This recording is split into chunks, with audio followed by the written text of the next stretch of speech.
Greetings, viewers and listeners. Meathook Jim here, the WrestleHorror podcast. With me, as always, couldn't do without him, my co-host Donnie Hoover. Donnie, we're almost in July. Well, actually, yeah. we'll be on this time. Yeah, by the time this airs. Yep. Yeah, I'd say the summers it took forever to get here. Now it's just flying by. It's like it'll be done before you know it. It is, and indie wrestling is hot right now. You got promotions all over the state and all over the country just really working their talent. And we decided to reach out to a local promotion that I actually work for. Mm-hmm. And that is Battle on the Border in Southwest Ohio. And the promoter and owner is Denim Blevins. And Denim is with us right now. Denim, how's it going, man? I'm doing well. Home from a long day of work out there, just enjoying the summer weather, as we said, and excited for some wrestling. Excited to sit down and talk to you guys. So I've got to ask you, Denim. I reached out to you. We met at the Squared Circle Expo, and then I reached out to you, and you said, you can use my talent, and I came on board. Yes, but how did Battle on the Border get started? All right, so the way that Battle on the Border got started was the year would be 2016, and I was working for a company called MVP Sports, and at that time, I was in charge of their softball stuff, so I was the one coordinating, directing the tournaments, getting umpires and all that. And then I was also the founder and starter of their 3-on-3 basketball league. So I was the one organizing that, making the schedule, recruiting the teams, doing the tournaments, all that. And we had a nice facility. And me being friends with the owner there, I knew that a long time ago, maybe 6 or 7 years before that there had been wrestling in the area. So I went up to him and said, hey, what do you think about me having a third sport here that I would be controlling, and that'd be pro wrestling? And he was all about it. So we did our first 5 shows there in West Harrison, Indiana, which is just over the border, hence the name Battle on the Border. And then as it grew, I started getting asked to do them in a lot of other places. And now we travel to different towns and continue up that theme of doing, Ohio and Indiana.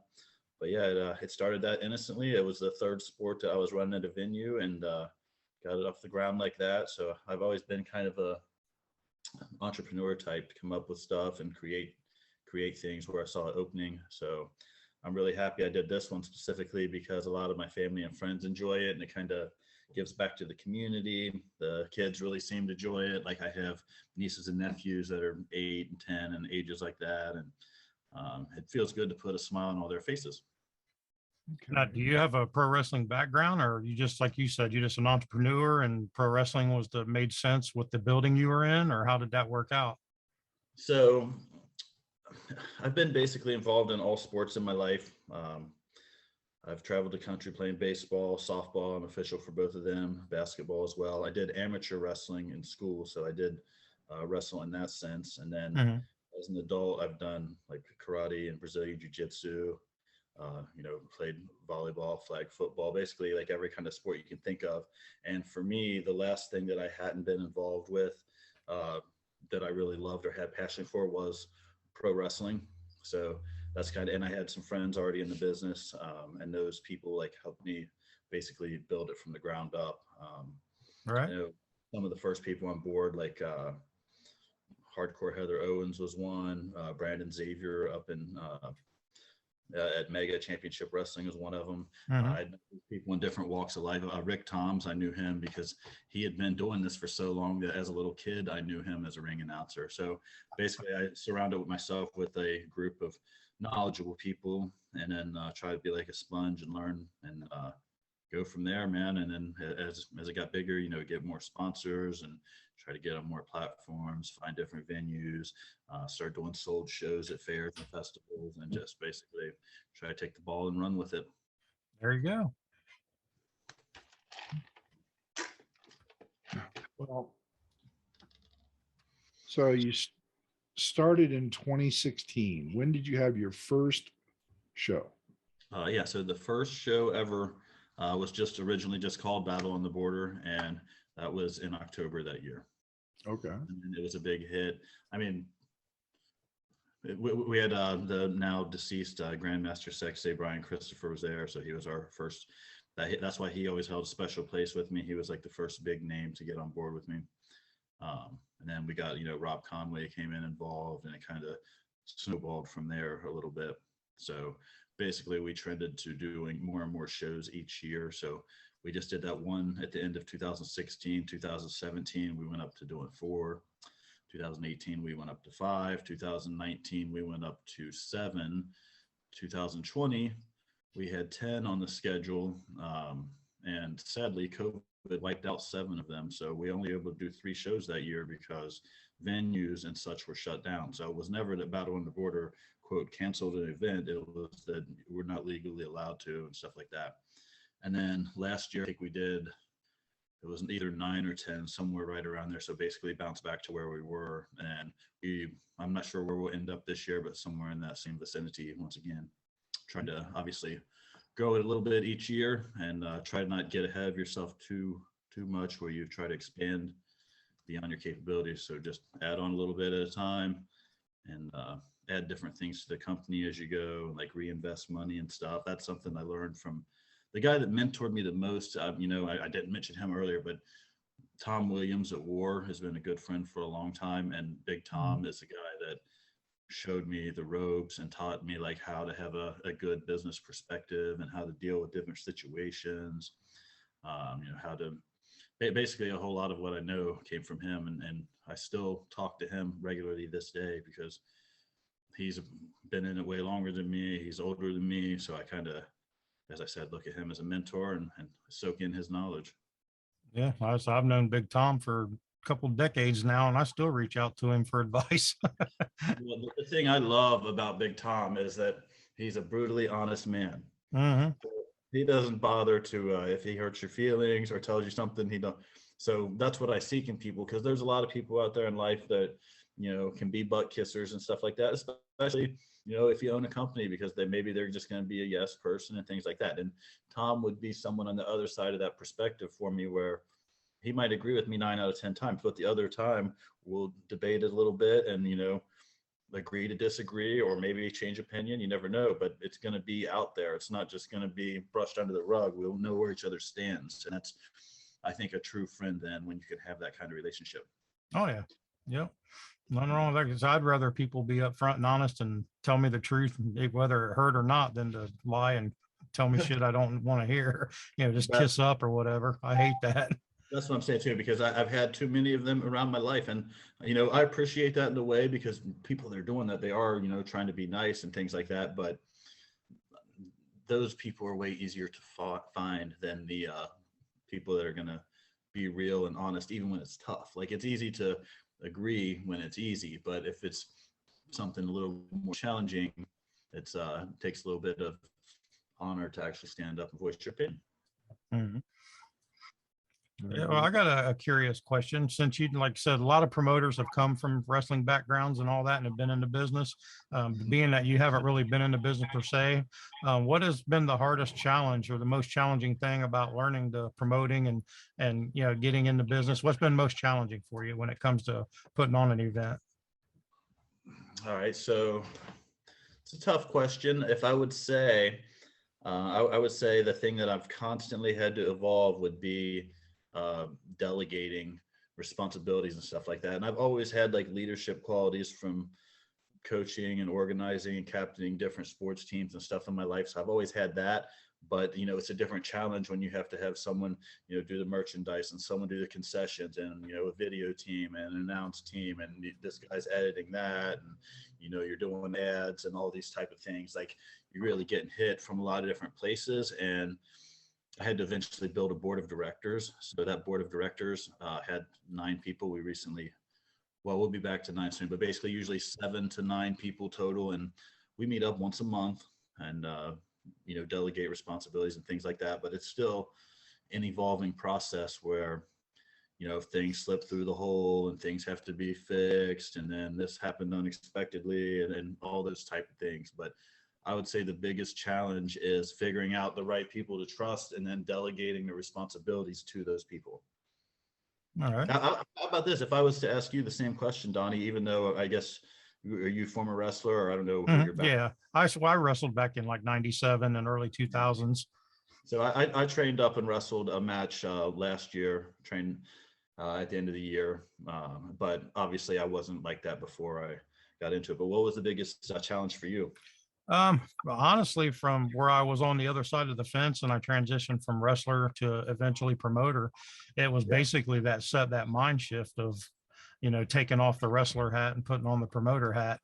And because wrestlers come into the show with a different mindset. They're there just to perform, sell their gimmicks, get paid, do what they're paid to do, as where a promoter has 10,000 things going on. So that was kind of my biggest challenge, because I obviously knew how it all worked and knew what I was getting into, but just transitioning my mindset, and then to managing more people and stuff like that, like a group of people, just like with the Arnold weekends. Like the last Arnold we just did in March, we probably had between 120 and 130 people, in and out through the whole weekend that I was responsible for. So that kind of stuff, just getting my bearings about me, and I had to switch from being wrestler to promoter and hop over the other side of the fence. So but it's good for me because I understand both sides of it. Like when my wrestlers come to me with an issue or a problem, I'll put myself in their shoes, like back when I was a wrestler, how would it make me feel? So that kind of helps. But yeah, I would say just that the actual shifting of the mindset was probably the biggest hurdle I had to get over. And then once I got that figured out, then everything's been kind of, there's still issues. There's always going to be issues. Every show you're going to have something go wrong. So, but they're just a lot easier to deal with now. Yeah, you know how to roll with the punches at this point. Like, Yeah. it's independent wrestling. Somebody's going to call off the day of the show, or something's going to happen. You have to shuffle the deck and go on. Yeah, for sure. Yeah, we had a quite the challenging time a couple of weeks ago. Yeah. Yeah, it was our first time dealing with that, but I think we did all right. Yeah, Oh, what was it? What happened? We had an outdoor show and got rained on and soaked the ring, and we didn't get the ring covered up in time. So we had a 9-match card, and we only got to do 3 matches, and then the ring became unsafe, so we had to cancel the rest of the show. Yeah, I've had to run into that type of situation a couple of times where it started raining, or when it teased rain with like a sprinkle and stuff like that. Or yeah, so that's what it did. That's what it did at the start. It had thunder in the distance, so we had to take a half an hour break, and it had a little bit of sprinkles. So I thought we got away with it, and then 3 matches into it, and like all hell broke loose. It's like, yeah, and then as the promoter, you're sitting over here, and most of your close associates are looking at their phone, and then each one of them's giving you a different prediction or thought that you should do because of it. When they're all guessing, and you're like, well, right. Right? I guess I'm gonna have to figure something out, but nobody really knows here. Maybe we should take the safe route. I don't know. Yeah. The funny thing about ours is the mayor, because I live in Obetz. It's just kind of like a little suburb, small town outside. Well, it's a city now, but it's outside of Columbus. And our mayor was there with the event because it was an event for our town. And she was watching me. I walked over and was talking to her and one of our officers, and she was talking about the clouds coming. She was like, I think they're going to miss us. I'm praying that they miss us. And I'm like, all right, that's cool. It's like, I'm not going to worry about it then. And then like 20 minutes later, it just all hit. Yeah. Yeah, that's how it goes. Oh yeah. That's indie wrestling. Indie wrestling. So, Denim, my first show was when I came and did commentary for you. Yes, sir. And I've obviously watched you. I follow all the wrestling and Facebook and all that fun stuff. Sure. You have managed to procure an amazing list of talent to come in and do your shows. Thank you. How do you do that? So I would say the best way that has always worked for me is, and it's also the same tactic that I use in other walks of life. So with my softball and baseball and basketball and even friends and family, and that is word of mouth. So like friends of friends and referrals. So like once people are on my roster, then I'll talk to them. And like, I'll give you an example. One of my right-hand men, and he got put into the Hall of Fame for my company in December, and he's been with me since the very first day I started. Another person I should have mentioned earlier probably is Bobby Fulton. So, after Bobby had been with me for like 4 or 5 years, he told me like, hey, my friend Shane Douglas would be a good addition, and stuff like that. So then I'm like, well, I'll talk to him, and we figured it out. And I would say that's the way it is like word of mouth, and then just mutual respect, that if you treat people the right way for a long time, then they're going to put their name out there for you, and vice versa. And then, I mean, that also works out the other way. I have a lot of friends that are owners of different companies and promoters in different states, and I'll refer them people and things like that. So I think that's a really, really big part of it, just being able to use the resources at your disposal and network. And I'm sure that social media and stuff probably makes that a lot easier too. Like I've had, people reach out to me on social media that I used to watch on TV and stuff like that because they want to come in. So obviously, if that happens, I'm going to at least talk to them and see what we could work out. Like, hey, do you want to come in? You want to do a couple shows? You want to do a seminar? Like, what do you want to do? Yeah, that's it. And then also not being complacent. So, I have to work multiple avenues at all times. So like I always want Battle on the Border to be an all-star show. So our people come from all over. Like if you look at our champions right now, our hardcore champion Dirtbag Dan comes into the shows from New Jersey. He's the guy that trained Joey Janela out there. He's very, very good at what he does. And then our women's champion, Malia Hosaka, is in Seattle. So she flies in from there for the shows. So kind of like a big time or international field, basically go out and try to get the better people from each area. And the other reason that works really well for Battle on the Border is that especially since we've started, there's been a lot of new wrestling in the area. So I'll say just in Cincinnati, since Battle on the Border, I know that FGW started and they'd run weekly. So I have some people from there. APW's been around for a few years now, and they run probably a couple shows a month. So we use some people from there. There's a brand new one down here called Cincy Wrestling now. And then, there's some other ones too. So there's basically a lot of people that are using similar talents from the area. So one of the other ways that I would always distinguish myself is to not necessarily do that. Try to make it an all-star show where I'm not relying on just like one trainer to do like a school show. So maybe some places you would go and they have a head trainer and they might have a dozen students or more. Well, they're probably all going to be on that show every time, right? Stuff like that. And I wouldn't have my hands tied on those type of things. So I can literally go with my judgment and then the judgment of the trusted ones that surround me and try to have a deep, talented roster by doing it that way. Well, it appears you've got a really good head on your shoulders for the business in a short period of time. I mean, relatively Especially for someone that got a concussion last week, right? right. I mean, relatively speaking, Yeah. Some of these promotions have been around for a long time, and here's Battle on the Border in 2016. But you've really built a brand out of this in a really short period of time. I appreciate that. And that's one of the things, like how I constantly like reinvest in the business and stuff, man, and try to make things better. So like at the beginning, I didn't own my ring. Well, now I own the ring, and now I own a trailer to haul the ring. And now I own all my chairs, so I don't have to rent them anymore. Now I own all my tables. Now I own all of my belts. I mean, all of our sound equipment. I have a guy that keeps all that, and I don't have to worry about that, but we're the owners of all that. And then, probably a bunch more stuff that I'm not thinking of off the top of my head, but Right. Point being to just accumulate and keep growing like that.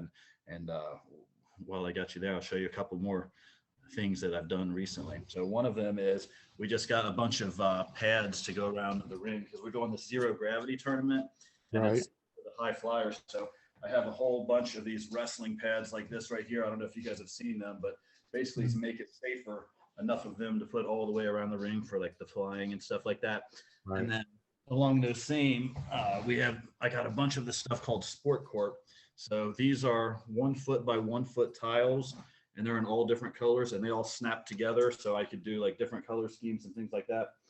And we have thousands of these tiles now, where I can go into any venue and you say they have a new floor. Like we had one place that had $1 million renovation done and brand new floor and stuff like that. So we can put these things down and work on top of that. And it's not a threat to harming any of their floors and things like that. So basically investments like that, just trying to put the money back into it and grow and get rid of overhead. And then also just be a little bit smarter every year, man. I turn 40 in 2 months, and my goal is to like constantly evolve and be smarter than I was last year, better invested than I was last year, surround myself with better people than I did last year, and just constantly evolve. You are still a pup. You're turning 40. That's how I feel. I feel like I'm just getting started. Like, that's how I feel. We'll have to see how that plays out, right? I'm just turning 50 in 2 weeks. It's like, Happy about a decade. yeah. I'm 57. The older you get, the less age gaps matter, or you even think about it, I think. I agree with you on that. The way that I tell to my friends, and especially to younger people than me, I was like, enjoy it while you can, because every single year of your life tends to go faster than the years before. And I basically accept that because of your perspective. It's like, well, that wasn't long. And they just keep flying by. So I try to like live in the moment and have a fun life day to day, and not worry too much about those type of things. Because I know where I'm going to end up, right? So I don't want to think about it too much when I already know. Right. True. Let's steer the conversation a little bit to the other side of the show. Let's talk about horror. Okay. First of all, favorite genre, favorite character. I mean, what kind of horror do you like, Denim? Okay. So specifically with Stephen King, the movie that made me the most afraid when I was a kid was It, the original It, Pennywise. And I remember at our house, we were at the end of the street and we were surrounded by wooded areas, so it wasn't well lighted stuff. And I remember watching that, and then one of my chores was feeding the dogs and like running back into the woods. And I'd go back there like really, really like slowly creeping on it, because I'm like thinking something's about to jump out to me and hearing all this. And as soon as I would feed my dog, I'd just run back to the house because I thought Pennywise was going to get me or someone like that. So I like those movies a lot where you really had to think.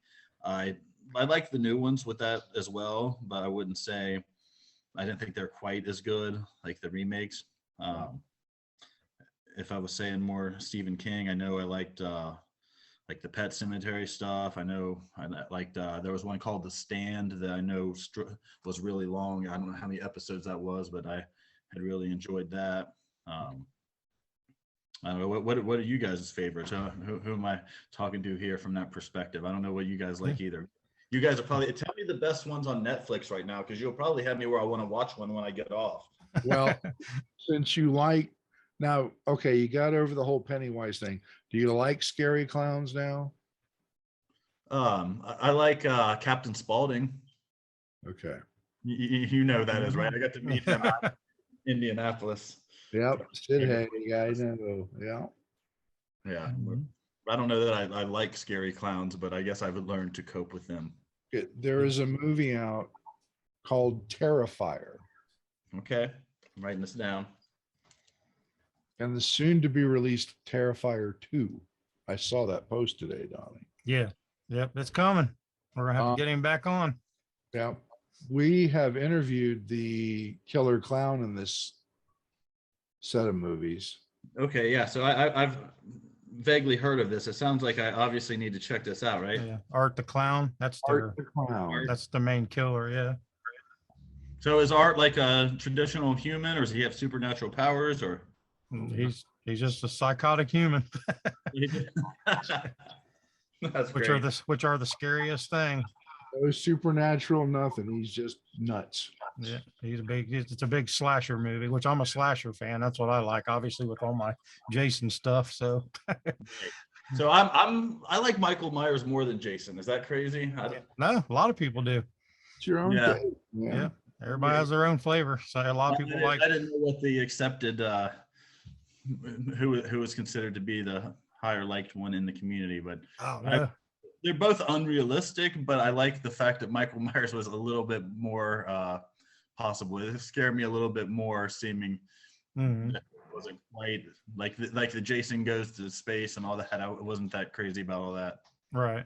Yeah, like I said, Michael Myers was more realistic or believable because he's an actual human as opposed to Jason's just he's turned into mush. That's it. Rob Zombie in that, where they actually try to show like what, because you the psychology of like, well, why would someone be that crazy and be a killer? And then you see like, well, abused home when they were a kid, and Mhm. alcohol and violence, and well, that's probably a recipe for disaster. I can see how that would develop. Yeah, no, like I said everybody got their favorites. Like I said, a lot of people like Leatherface the most. A lot of people like Freddy the most. A lot of Right. people like Pennywise, as their favorite. Which I said we should have interviewed him a few weeks ago when I had him behind me. So I just Yeah. took him. I have a 6 foot animatronic Pennywise, and Oh my they goodness. like for 2 years he sat behind me there, a year and a half, a year, whatever. He sat behind me the whole time, and then I rearranged my office here. Is that Chucky I see up there as well? Yeah, Chucky and Jason hanging, my granddaughters. Well, the Chucky was given to me by one of my clients at the training center, and the Jason was given to me by my niece.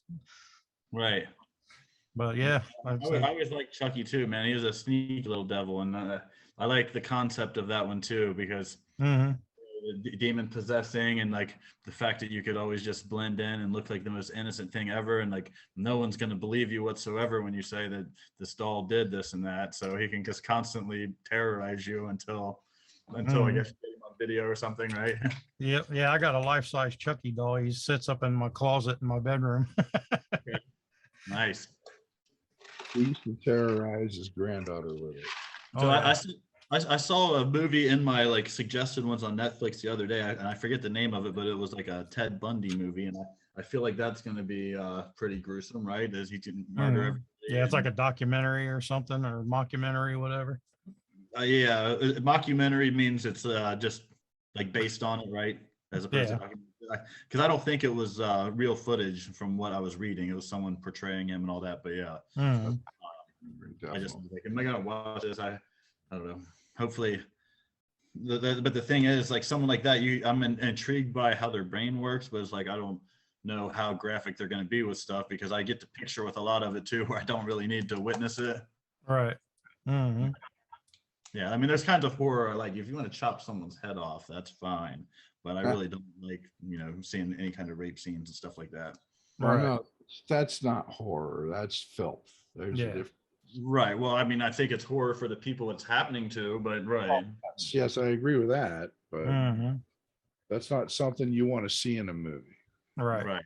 Right. Um, so I told you one of my favorites is always both of the Pet Cemeteries. I think there was only two of them. I'm sure you guys Mhm. played those as well. Yeah, yeah. I like the original one better with the old man Judd or whatever. I thought he was a really good actor across the street, Mhm. Yep. and I like the concept of that too, of like the animals coming back to life and all them type of things. Oh yeah, it was good. Yeah. I was a fan of it myself. My favorite character wasn't Freddy or Michael or Jason. It was the creeper from Jeepers Creepers. It's gonna sound crazy, but I haven't seen it. What? Is that from the 80s? No. They were early 2000s, wasn't they? Or I- late 90s. Yeah, probably early 2000. Watch. It's called Jeepers Creepers. Watch it. What's the premise of the show?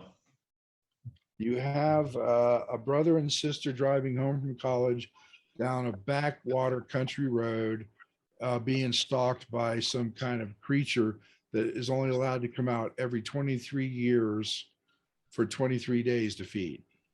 Oh, okay. And obviously that time's approaching. Yes. Mhm.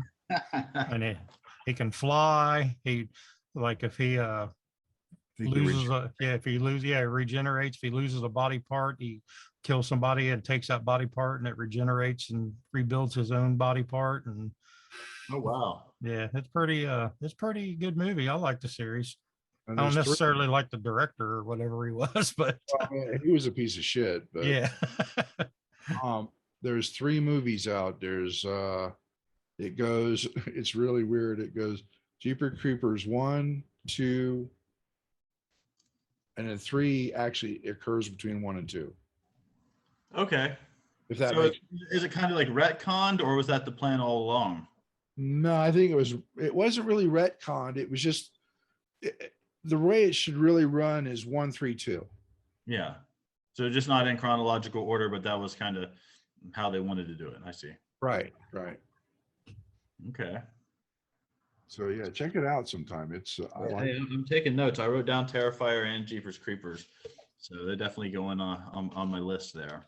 I always liked the one called The Hills Have Eyes. Also, yes. I'm sure you guys like that, right? Like Yeah. them dudes. Like who would want to be even remotely close to them, right? Like, All right. and then as soon as you see them or hear them, you're just like, and then there's a family of them. I'm like, my goodness, I'm moving, right? Right. Mhm. Yeah, there's you- another one out there with sort of the same premise called Girls with Balls. Oh, Don't gee. even get started on that one again, man. He's writing that one down. This But was the worst. That's not an oxymoron. No, it's basically a girls volleyball team meets Hills Have Eyes, pretty much. Yeah. You know, they're traveling to a tournament or something, but it's more like funny, like a bad horror, I guess. It is horrendous. It is terrible. So you're not a fan, Joe? I when it got done, I just looked at Donnie and I said, "What did we just watch?" It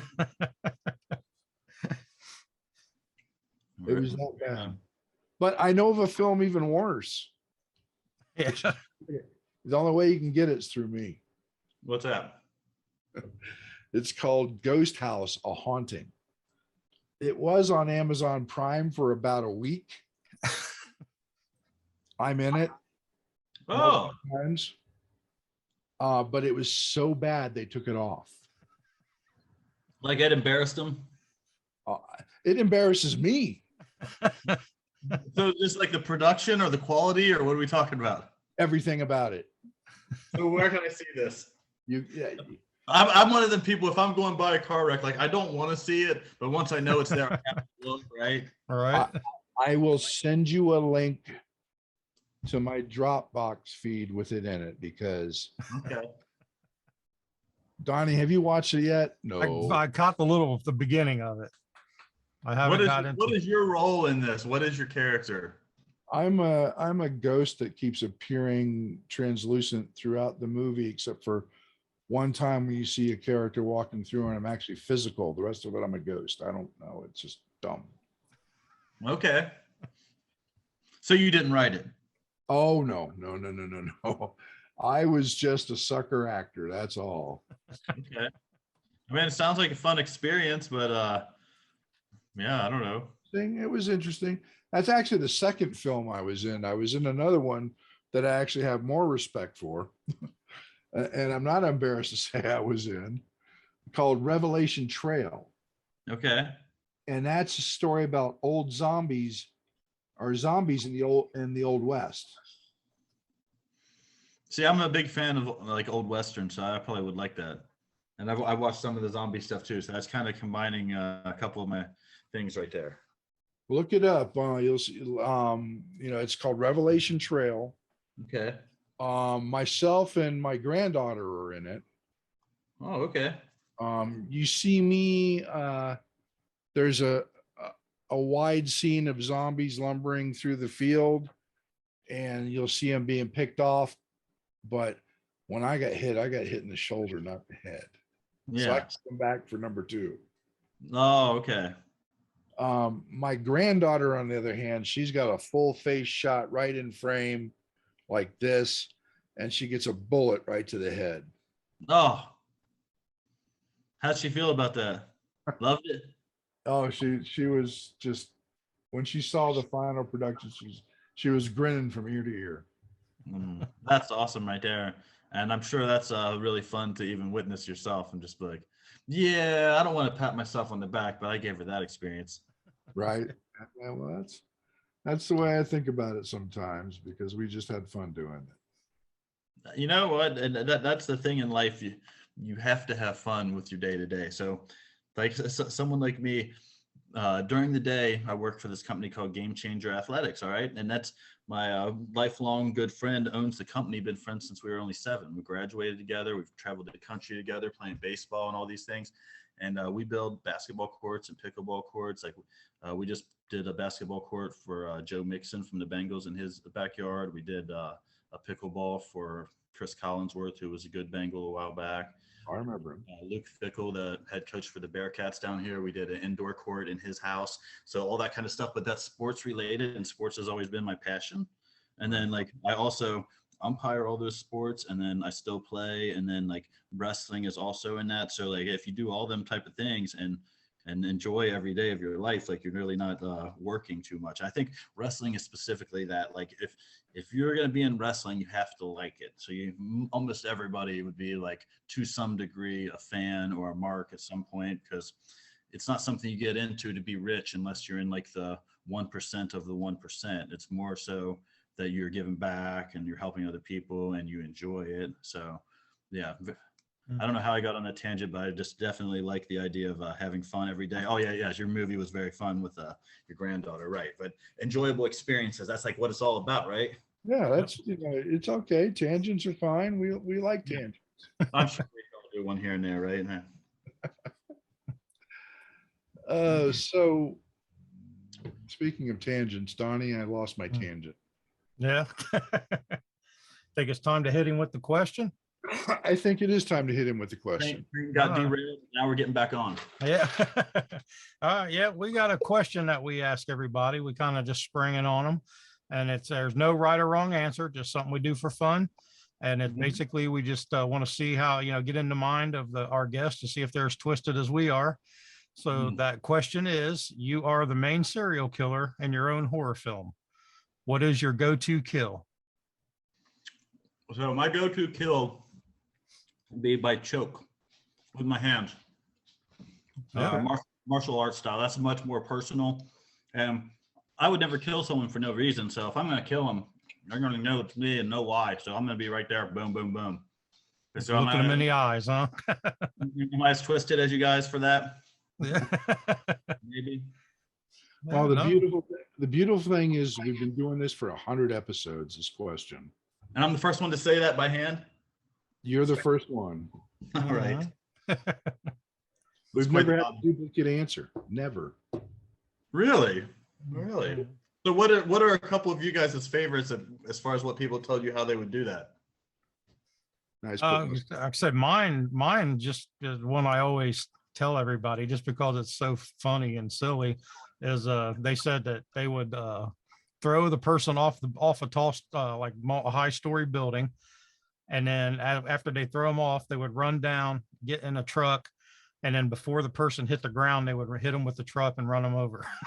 So I was like, man, hey, you would have to be Flash pretty much to pull that off.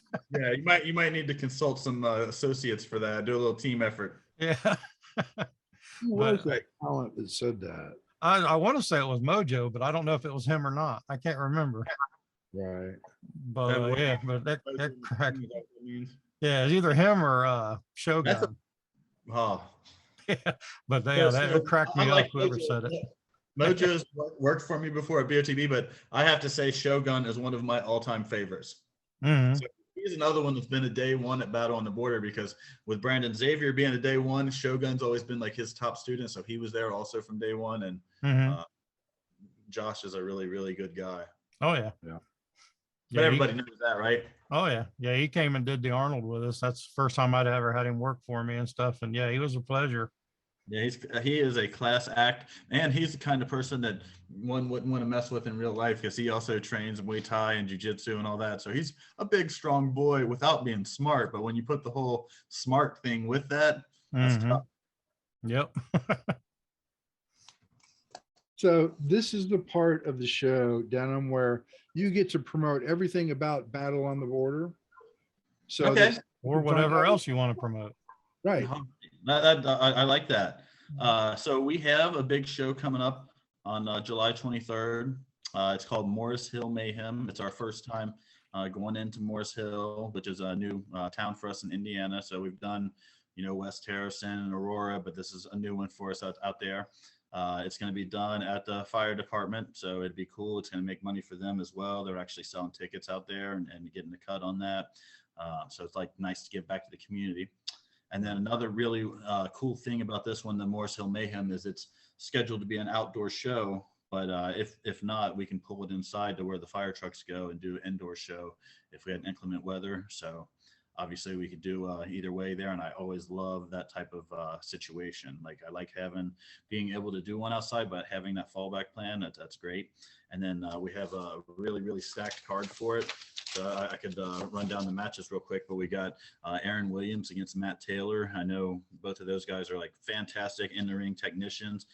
We have a new team called the Static, which is one of Brandon Xavier's, a pair of Brandon Xavier's students from Mega, coming down against Super Oprah and Big Vito, if you guys remember him from ECW. So he comes out in his dress, and him and Super Oprah are quite the entertaining tandem in their dresses. We have one of the biggest heels in our company, Sergeant Ledbetter, against Iron Man Rob Conway, who's a Hall of Famer for our company. We've got Congo Kong, and he's managed by David Barnabas Spector, going against Paxton Calloway, who's managed by another BOTB Hall of Famer, fantastic Bobby Fulton. We have a new young Tim Lutz student named IPA taking on Carson Drake, who's one of our biggest up-and-comers on the roster, very hated, kind of like a MJF type of character. Right. Another one, this guy is one of my personal favorites because he and his family were all like friends of mine before they got into wrestling. And he actually was a fan in the front row at Battle on the Border until I sent him to get trained. And now he's been a staple on my roster since then, but that's Justin Xavier. Justin Xavier be against Jake Shepard. They've been rivals at our company for a while, so that'll be really good.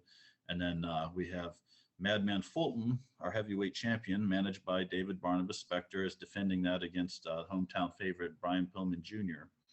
And then we also have our hardcore championship. So Dirtbag Dan from New Jersey is defending that against our biggest resident hardcore icon in our company, which is the Heavy Metal Viking Hooks. And they're doing that in one of the infamous, and we've only done this 3 times in company history, and they've always been pretty tough match. And that's a fans bring the weapons match. So the fans will be bringing those, and I have security staff at the door to make sure that it's something we can use. I mean, I've had people ask me really dumb questions before. One fan wrote me like, "Am I allowed to bring a bazooka?" I don't know why you have that or what you're talking about. But yeah, so that's going to be a really big card for that. That's July 23rd, Morris Hill Mayhem. And the links to buy the tickets and everything are on my Facebook. So Denim Blevins on Facebook. I don't think I can add like friends on there, but I think you can still view all my posts and that, or just follow Battle on the Border Pro Wrestling, which is the business page. I mean, that's a really good way to do it also. We have Twitter and Instagram too, but those are run by other board members. And to be honest with you, I don't know the exact links off the top of my head. Same thing with TikTok, that's ran by someone else. But I would say if you Googled any of those 3 with Battle on the Border, then the links would come up. We have some more shows coming up this year. We have a show called Armageddon, an annual event, September 17th in Cleves, Ohio. That's a really big soccer venue. And last time we were there was our first time there. We had over 300 fans there. So it was like a really good turnout for first time in a new venue.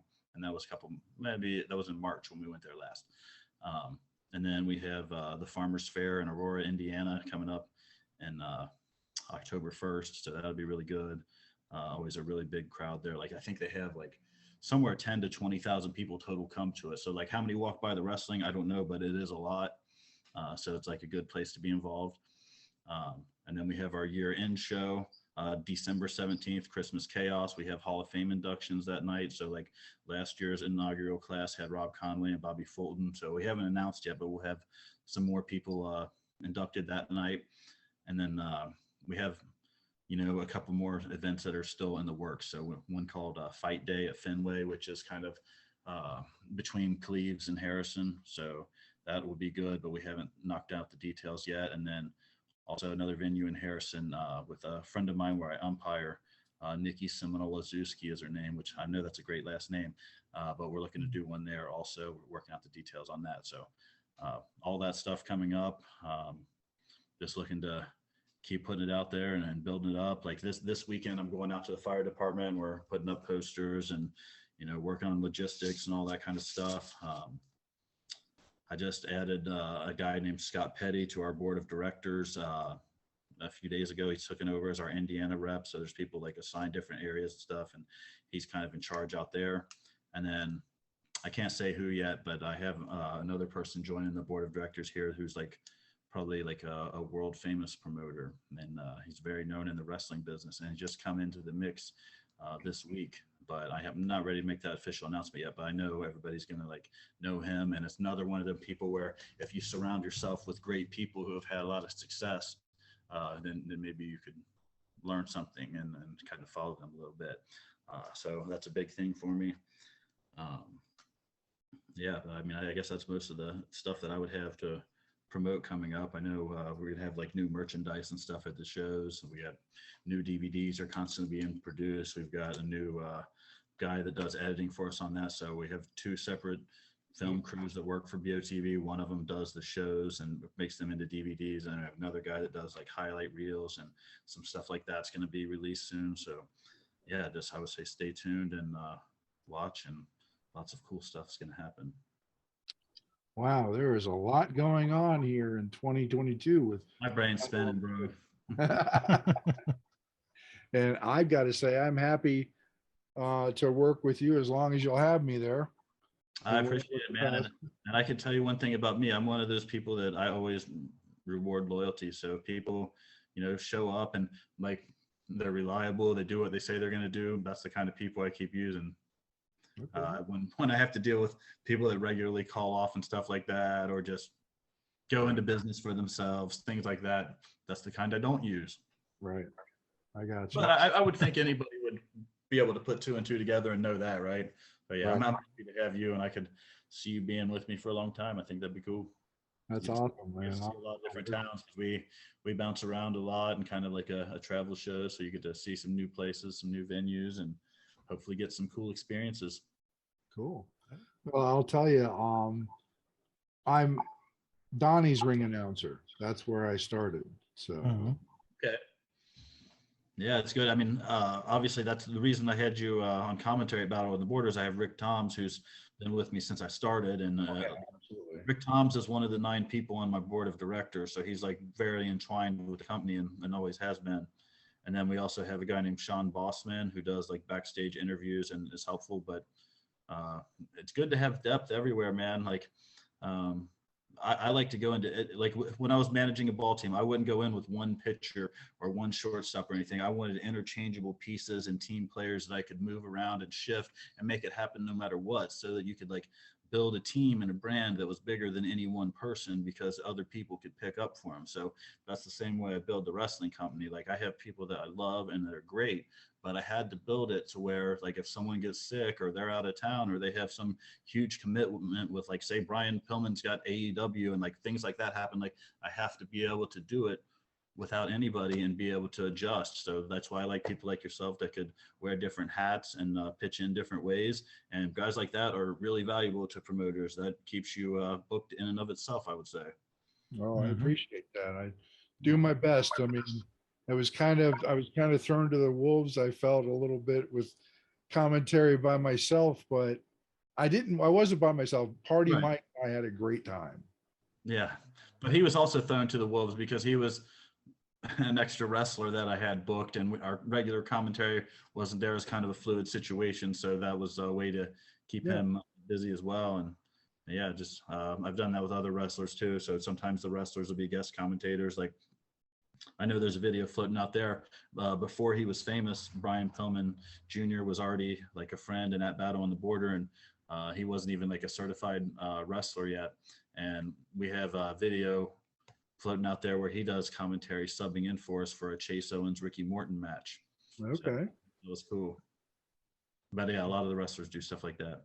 That's cool because like I said, Mike and I had a great time talking and commentating. So, I just look forward to whatever opportunities come in the future with Battle on the Border, because it's been sure. And as you do it, you'll have more familiarity with everything about the company. Like, so, the backstories and the wrestlers themselves. And I think that will just make it easier and easier for you once you kind of have that knowledge to fall back on. Like it's basically something, I think it just takes some reps and like being around, and then it'll just get easier and easier. Yep. And I do know some of the talent already, but not all of the talent. So Right, and I would say if a year from now, if we're talking, you'll know the whole roster by then. So oh, yeah, I plan on it. I'll plan on it. Let's do it. Yeah. So if you need to check out Battle on the Border for all the good things wrestling, check them out on Facebook, facebook.com/Battle on the Border, Battle on the Board Pro Wrestling. Battle on the Border Pro Wrestling. Check out, look up Battle on the Border on Twitter and Instagram. Find out what shows are coming up because he's got a stacked year. There's going to be some fun going on. For the WrestleHorror podcast, my name is Meathook Jim, along with Donnie Hoover and our special guest, Denim Blevins, Battle on the Border Wrestling. Thanks for watching and listening. See you guys.